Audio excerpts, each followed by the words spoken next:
بسم اللہ الرحمن الرحیم اللہم صلی علی سیدنا محمد وعلی آل سیدنا محمد واصحاب سیدنا محمد وبارک وسلم علیہ. السلام علیکم ورحمۃ اللہ وبرکاتہ. محترم سامعین کرام، آج سیرت پاک صلی اللہ علیہ وسلم کا سبق نمبر 159 سبق ہے، جس سبق کا عنوان ہے بنو قینقاع کی غداری اور جلاوطنی. بنو قینقاع مدینہ منورہ میں یہودیوں کا ایک قبیلہ تھا، بہت بڑا قبیلہ اور طاقتور قبیلہ تھا. گزشتہ سبق ہم نے پڑھا تھا کہ غزوہ بدر اور منافقین، دبکے ہوئے کافر منافقین کے بارے میں ہم نے تفصیل سے پڑھا تھا. آج کے سبق میں جیسے کہ پیچھے یہ بات گزر گئی کہ رسول اللہ صلی اللہ علیہ وسلم نے مدینہ منورہ پہنچتے ہی یہودیوں کے 3 قبیلوں کے ساتھ صلح اور معاہدہ کیا تھا. معاہدوں کو بھی ہم نے گزشتہ اسباق میں پڑھ لیا تھا. جنگ نہ کرنے کا معاہدہ کیا تھا. پھر مسلمان تو اس معاہدے کا ہر وقت خیال رکھتے تھے، پاس رکھتے تھے، لیکن یہودی اس معاہدے کی اکثر خلاف ورزی کرتی تھی. زیادہ تر بنو قینقاع جو قبیلہ تھا یہودیوں کا، یہ ہمیشہ شرارتیں کرتا رہتا تھا خاص کر. حالانکہ حضرت عبداللہ ابن سلام رضی اللہ تعالیٰ عنہ کی قوم کے لوگ تھے. غزوہ بدر کے بعد رحمت عالم صلی اللہ علیہ وسلم کو ان کی کچھ شرارتوں کا معلوم پڑ گیا، پتہ چل گیا. آپ صلی اللہ علیہ وسلم نے بازار میں انہیں جمع کیا اور سمجھایا، کافی سمجھانے کی کوشش فرمائی کہ تم بدر کے قصے سے سبق لو. اللہ تعالیٰ نے سچے دین کو کیسے کامیابی عطا فرمائی، اس پر یہ اور اکڑ گئے، بلکہ دھمکیاں آمیز کلام شروع کر دیا کہ مکی لوگوں کو جنگ کرنی نہیں آتی ہے، آپ کسی دھوکے میں نہ رہنا، ہم بنو قینقاع ہیں، قریشی نہیں. اس کے بعد انہوں نے زبردستی مسلمانوں سے شرارتیں شروع کر دی. مدینہ منورہ میں بازار میں جب بھی کوئی مسلمان جاتا یہ اس کا مذاق اڑایا کرتے تھے یہ قبیلے والے.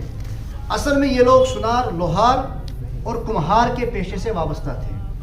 ان کے پاس پیسہ بھی کافی زیادہ تھا اور اکثر ان کے پاس ہتھیار بھی کافی مقدار میں زیادہ ہوا کرتا تھا، جو اس زمانے میں ہتھیار استعمال ہوا کرتے تھے. اور ان کے پاس 700 جوان ایسے تھے جو ہمیشہ ہتھیار بند رہا کرتے تھے. اسی پر انہیں فخر تھا، لیکن اللہ تعالیٰ کی غیبی طاقت انہیں معلوم نہیں تھی، اس کا خیال نہیں رہا انہیں. غزوہ بدر کے 1 مہینے بعد شوال میں رسول اللہ صلی اللہ علیہ وسلم کو پتہ چلا کہ اندر سے ہی مسلمانوں کے خلاف بڑی سازش رچ رہے ہیں اور مسلمانوں پر حملہ کرنے کی سوچ رہے ہیں.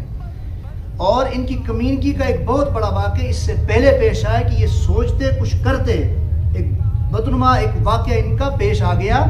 ایک مسلمان عورت ان کے محلے میں دودھ یا کوئی اور چیز خریدنے کے لیے چلی گئی. سامان بیچ کر وہ ایک سنار کی دکان پر کچھ لینے کے لیے بیٹھی ہوئی تھی.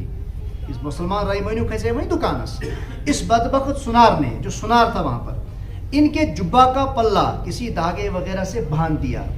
جو جبہ ہوتا تھا اس زمانے میں مستوراتیں پہنا کرتی تھی، اس سنار یہودی نے اس مسلمان عورت کا جبہ کسی دھاگے سے کیل میں اٹکا دیا، باندھ دیا.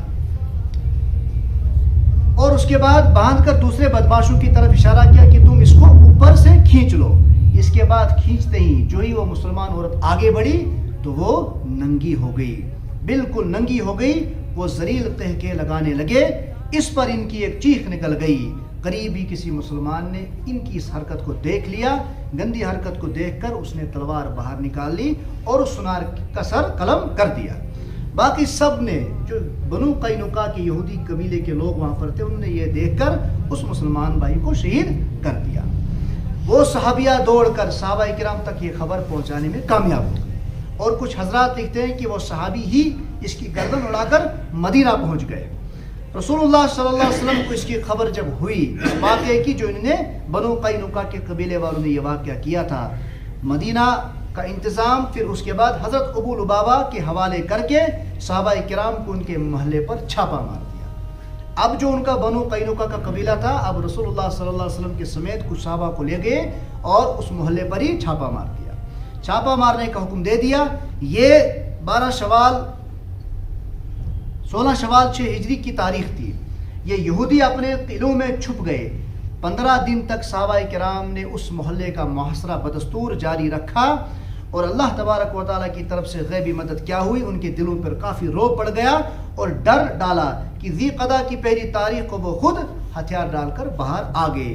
جتنے بھی محلے کے اندر بنو قینقاع کے افراد تھے تو رحمت عالم صلی اللہ علیہ وسلم کے حکم پر ان کے جنگی جوانوں کو قید کر لیا گیا. 700 افرادوں کو قید کر لیا گیا. کچھ فیصلہ ہونے ہی والا تھا کہ منافقوں کا سردار عبداللہ ابن ابی، حالانکہ کچھ ہی عرصہ پہلے اس نے اپنے مسلمان ہونے کا زبانی اعلان کر لیا تھا، یہ منت سماجت کرنے لگا کہ میرے جان پہچان والے افراد ہیں، یہ دوست ہیں میرے، ان کی جان بخش دی جائے۔ آخر اس بات پر فیصلہ ہو گیا کہ ایسے گندے لوگوں کو جو ماں اور بہنوں کی عزت کا پاس نہیں رکھتے ہیں، عزتوں پر حملہ کرتے ہیں، انہیں مدینہ منورہ میں رہنے کا کوئی حق نہیں ہے، وہ مدینہ منورہ سے چلے جائیں اور جتنا بھی جنگی سامان ہے وہ سب یہاں چھوڑ جائیں، اس کے علاوہ جو سامان وہ لینا چاہتے ہیں وہ لے جائیں۔ اس طرح یہ گندے لوگ مدینہ منورہ سے نکل کر شام کے راستے میں ازراعات کے علاقے میں جا کر بس گئے، لیکن اللہ کی مار انہیں وہاں بھی پڑی۔ یہ اکثر لوگ طاعون کی بیماری کی وجہ سے اکثر مر گئے۔ قرآن کریم کی اس آیت میں انہیں کہ اس واقعے کی طرف اشارہ ہے، کمثل الذین من قبلہم قریبا ذاقوا وبال امرہم ولہم عذاب علیم۔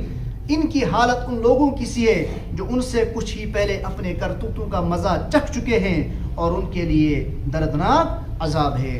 اللہ تبارک و تعالیٰ نے سیرت پاک پر عمل کرنے کی توفیق عطا فرمائے۔ کل کا سبق ہوگا غزوہ ذات السویق، یعنی ستون والی جنگ۔ وصلی اللہ تعالیٰ علی خیر خلقہ محمد وعلی آلہ۔